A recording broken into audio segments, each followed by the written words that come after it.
Hello friends, welcome back to my channel the sisters teach class 10 की इस कक्षा में आप सभी का स्वागत है। तो हमारा चल रहा है एसिड बेस एंड सॉल्ट यानी अम्ल, क्षार एवं लवण। ठीक है, इसका हमने इंट्रोडक्शन वीडियो डाल दिया है। अगर आपने नहीं देखा है तो प्लीज जाके देख लो, डिस्क्रिप्शन में आपको मिल जाएगी। ठीक है, लिंक। ओके, तो आज है हमारा लेक्चर नंबर 2।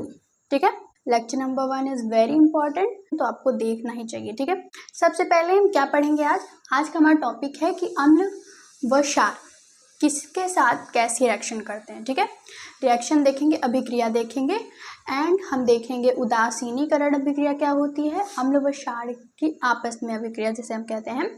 ठीक है, और अम्ल की धातु बाइकार्बोनेट और कार्बोनेट से अभिक्रिया क्यों होती है। ठीक है, एंड हम देखेंगे लवण क्या होता है, क्योंकि हमने जो लेक्चर नंबर 1 था उसमें हम नहीं देख पाए थे, इसमें हम देखेंगे लवण क्या होता है। ठीक है, तो फटाफट से देखते हैं लवण क्या होता है, उसके बाद हम सारी रिएक्शन देख। एंड आज की रिएक्शन इज वेरी इंपॉर्टेंट। ठीक है, तो एंड तक देखना।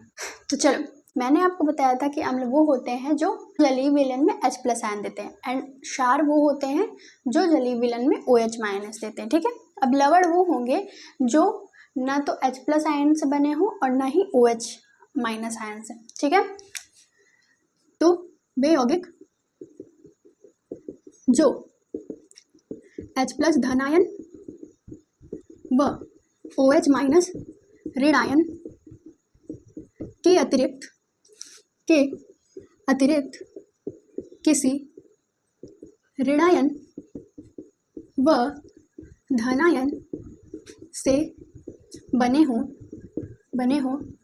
लवण कहलाते हैं। ठीक है, लवण कहलाते हैं। ओके, क्या लिखा है मैंने यहाँ पे, यानी कि आपका H+ भी नहीं होना चाहिए, OH- भी नहीं होगा, क्योंकि अगर H+ होगा तो वो अम्ल हो जाएगा, अगर OH- होगा तो वो क्षार हो जाएगा। तो लवण ऐसे यौगिक होंगे जिसमें H+ आयन भी नहीं हो और OH- आयन भी नहीं हो। फॉर एग्जाम्पल NaCl में हमारा Na+ है एंड Cl-, एंड यहाँ पे H+ नहीं है एंड OH- भी नहीं है, तो हम इसे क्या कहेंगे, इसे हम कहेंगे ये हमारा लवण है। और क्या होता है Zn+ एंड Cl-। ठीक है, जैसे ZnCl2 एक्सेट्रा। ठीक है, ETC। तो ये हमारे हो जाएंगे लवण का। आई होप आपको कॉन्सेप्ट क्लियर हो गया होगा। तो अब चलिए स्टार्ट करते हैं हमारी मेन टॉपिक, इंपॉर्टेंट टॉपिक जिससे एग्जाम में क्वेश्चन बनते हैं। तो यहाँ मैं लिख देती हूँ अम्ल और यहाँ लिख देती हूँ क्षार, और हम देखेंगे कि अम्ल और क्षार धातु से किस प्रकार अभिक्रिया करते हैं। ठीक है, तो अम्ल, ठीक है, तो अब हम देखेंगे धातु की अम्ल व क्षार से रिएक्शन। ठीक है, तो सबसे पहले हम देखते हैं एसिड से यानी अम्ल से। तो देखो, धातु क्या होते हैं, मेटल्स होते हैं, आपको पता है, जैसे zinc, aluminium, gold, iron. Okay, ये सब। ठीक है, तो देखो यहाँ पे जब हम अम्ल की यानी एसिड की किसी धातु से अभिक्रिया कराते हैं। ठीक है, ये हमारा कोई धातु है, इससे अभिक्रिया कराते हैं तो हमें क्या मिलता है, देखो यहाँ पे हमें मिलता है लवण जिसे हम सॉल्ट कहते हैं, और हमारा हाइड्रोजन गैस। ठीक है, हाइड्रोजन गैस मिलती है। ठीक है, तो कोई भी रिएक्शन आपको करवानी है तो आपको पता है कि ये हमें फॉर्मूला याद रखना है। ठीक है, आप नहीं भी याद रखते हो तब भी आपको इजीली आ जाएगा। कैसे, देखो हम कोई भी यहाँ पे एसिड ले लेंगे। ठीक है, मान लो हमने ले लिया H2SO4। ठीक है, प्लस हम कोई भी धातु ले लेंगे, मान लो हमने ले लिया जिंक।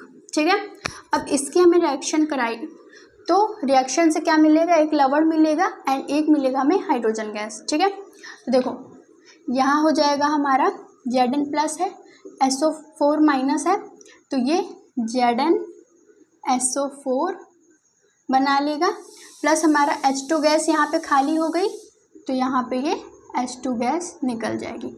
ठीक है, तो हमारी यहाँ पे हाइड्रोजन गैस निकल जाएगी। तो हमने देख लिया कि अम्ल की धातु से अभिक्रिया करवाते हैं तो यहाँ पे लवण जिसे हम संगत लवण कहते हैं एंड हमारी हाइड्रोजन गैस निकलती है। ठीक है, देखो एक और हम एग्जांपल देखते हैं। देखो जैसे HCl है हमारा, मान लो HCl है एंड हम लेते हैं मैग्नीशियम। ठीक है, मैग्नीशियम भी एक धातु है, तो अगर हम HCl से की रिएक्शन मैग्नीशियम से कराते हैं तो हमारा क्या मिलता है, एक तो हमें लवण मिलेगा तो हम यहाँ लिख देंगे MgCl, क्योंकि यहाँ पे से हमने हाइड्रोजन गैस निकालनी है, तो यहाँ लिख देंगे MgCl प्लस हमारी यहाँ पे हाइड्रोजन गैस निकल, ठीक है। तो अब हम इसको बैलेंस कर लेंगे जैसे भी हम चाहें, ठीक है। तो बैलेंसिंग मैंने आपको सिखाई, अगर आपको नहीं आती तो प्लीज़ आप जाके देख लेना, ठीक है। तो देखो इसका तो हमें क्लियर हो गया कि इसमें हाइड्रोजन गैस निकलेगी एंड यही मेन है, ठीक है, कि अम्ल जब धातु के साथ अभिक्रिया करती है तो हाइड्रोजन गैस निकलती है, ठीक है। अब हम देखेंगे क्षार के साथ क्या होता है। देखो यहाँ पे क्षार है एंड ये जब धातु से रिएक्शन करता है तो यहाँ हमारा लवण मिलता है हमें। अब देखो यहाँ पे जब हम रिएक्शन कराएंगे तो एग्जाम्पल देखते हैं, तो क्षार तो यहाँ पे हमारा लवण देगा और हमारा हाइड्रोजन गैस दे देगा, ठीक है।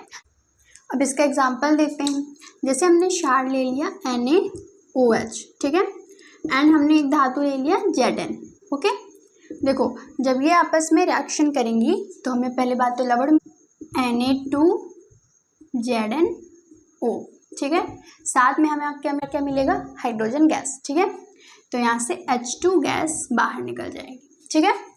तो अब हम इसे बैलेंस कर लेंगे, ठीक है। तो बैलेंसिंग मैंने आपके ऊपर डाल दी है, ठीक है, आपको करनी होगी। तो अब और एग्जांपल देख के समझते हैं, ठीक है। फर्स्ट एंड हमारा सेकंड एग्जांपल, मान लो यहाँ हमारा NaOH, हमारा मान लो एल्यूमिनियम, ठीक है।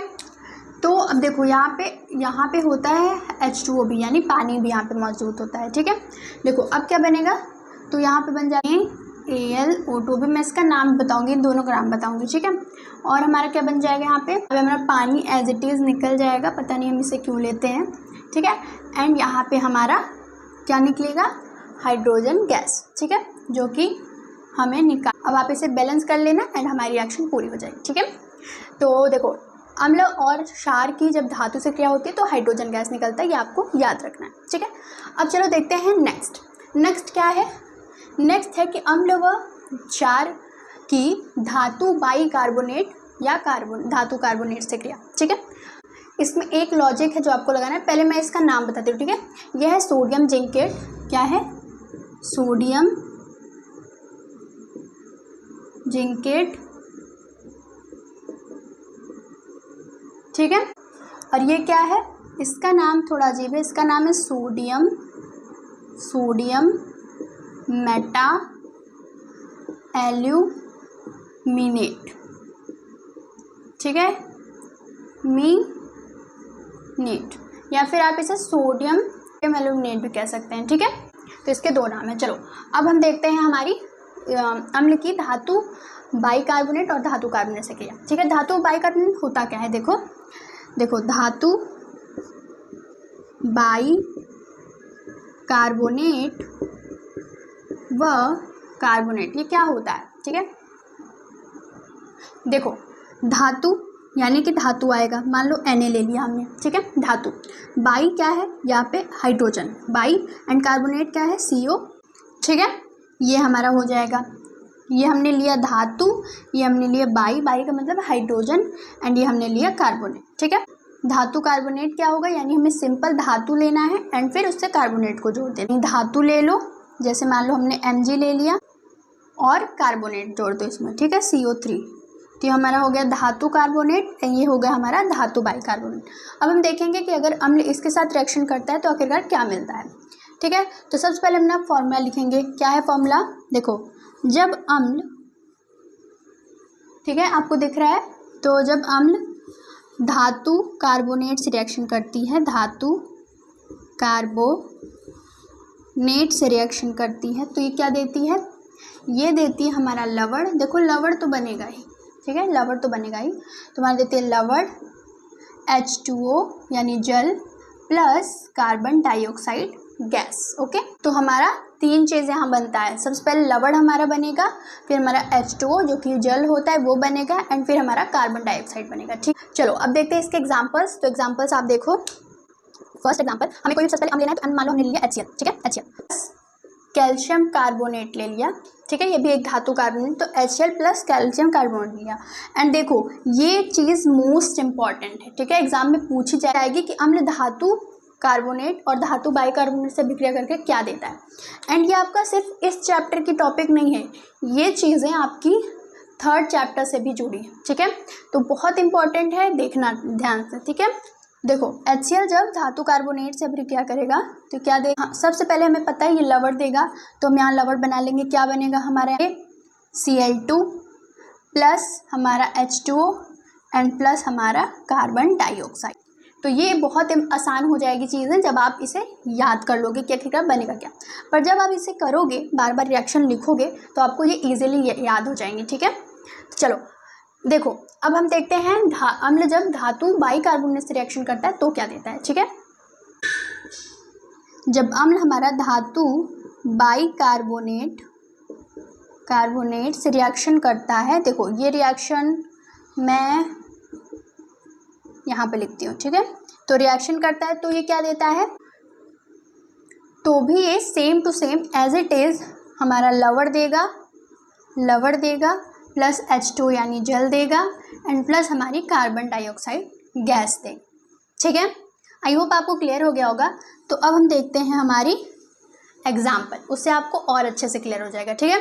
देखो, ठीक है, इसका एग्जाम्पल देखो, एग्जाम्पल नंबर 1। देखो यहाँ पे हमने मान लो HCl ले लिया, ठीक है, एंड यहाँ पे हमने ले लिया हमारा ये वाला यानी सोडियम बाइकार्बोनेट, ठीक है। सोडियम बाइकार्बोनेट क्या है, एक धातु बाइकार्बोनेट है, ठीक है। अब देखो ये आपस में रिएक्शन करेंगे तो बनेगा क्या, देखो यहाँ से हम एक हाइड्रोजन ले लेंगे एंड एक हाइड्रोजन यहाँ से ले लेंगे, ठीक है। ये हमारा हो गया H2 एंड एक ऑक्सीजन हम यहाँ से ले लेंगे, तो ये हमारा हो गया H2O, ठीक है।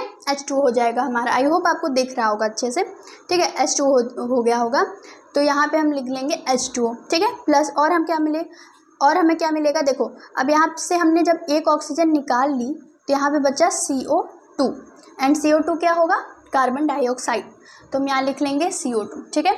अब जो भी चीज़ें बची हम यहाँ लिख देंगे। हमारा क्या बचेगा, देखो ये गया,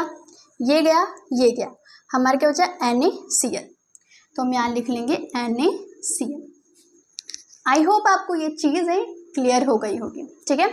अब देखो ये जो हमारा धातु कार्बोनेट या धातु बाइकार्बोनेट होता है ना, जैसे हमारा NaHCO3 या MgCO3, इसकी प्रकृति क्या होती है, इसकी प्रकृति होती है क्षारीय। क्या होती है, क्षारीय, ठीक है, क्षारीय होती है इसकी प्रकृति। अब देखो ये जो रिएक्शन है धातु कार्बोनेट और धातु बाइकार्बोनेट की रिएक्शन अम्ल से तो कर ली जाती है, क्यों, क्योंकि ये क्षार है, ठीक है। अम्ल क्षार से लड़ाई कर लेगा क्योंकि अम्ल क्षार एक दूसरे के दुश्मन है, ठीक है। पर क्षार के साथ कैसे रिएक्शन कर सकता है, यानी भाई के साथ कैसे लड़ाई कर सकता है ना। तो इसलिए ये वाली रिएक्शन जो यहाँ पे हो रही है ये यहाँ पे नहीं होगी।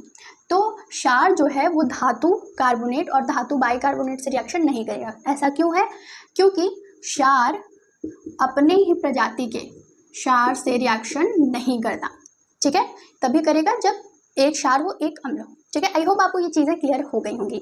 चलो अब हमारा देखते हैं मेन रिएक्शन जो है उदासीनीकरण अभिक्रिया यानी अम्ल व क्षार की अभिक्रिया, ठीक है।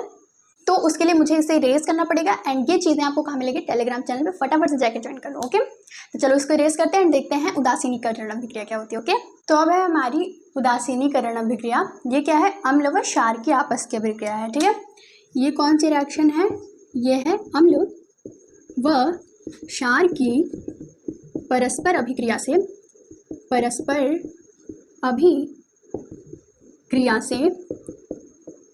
से लवण व जल प्राप्त होता है जिसे उदासीनीकरण अभिक्रिया कहते हैं, ठीक है। इसी से आपको क्लियर हो गया होगा कि हमारा फॉर्मूला क्या है, अम्ल प्लस क्षार इक्वल टू लवण प्लस जल, ठीक है। ये हमारा है क्या, फॉर्मूला। अब देखो आपकी इंपॉर्टेंट रिएक्शन कौन सी, NaOH जो कि एक क्षार है प्लस HCl जो कि एक अम्ल है। अब इन दोनों की आपस में रिएक्शन करेंगे तो हमारा लवण बनेगा जो कि है NaCl और हमारा क्या बनेगा, जल बनेगा जो कि है H2O, ठीक है। आप इसे बैलेंस कर लेंगे, ये रिएक्शन आपकी हो जाएगी, ठीक है, ये हमारा इम्पॉर्टेंट टॉपिक है। ठीक है, और कौन सा हम ले सकते हैं, मान लो हमने ले लिया KOH plus HCl equal to KCl plus H2। ठीक है, इन दोनों में से अगर मैं कहूँ मेन रिएक्शन कौन सी है, तो ऊपर वाली, ये आपकी इंपॉर्टेंट रिएक्शन है, इसे आपको याद रखना है। ओके, बाकी की इंपॉर्टेंट रिएक्शन जो हैं वो मैं कहाँ दे दूँगी, टेलीग्राम चैनल पे, तो वहाँ से आप जाके इजीली डाउनलोड कर सकते हो। ठीक है, तो चलिए आपसे मिलते हैं नेक्स्ट लेक्चर। अगर ये लेक्चर थोड़ा सा भी पसंद आया तो प्लीज़ लाइक करना, चैनल को सब्सक्राइब करना, वीडियो को प्लीज़ शेयर करना। ठीक है, thank you, we will meet in our next lecture. Telegram channel join कर लो फॉर नोट्स एंड PDF। ठीक है, थैंक यू।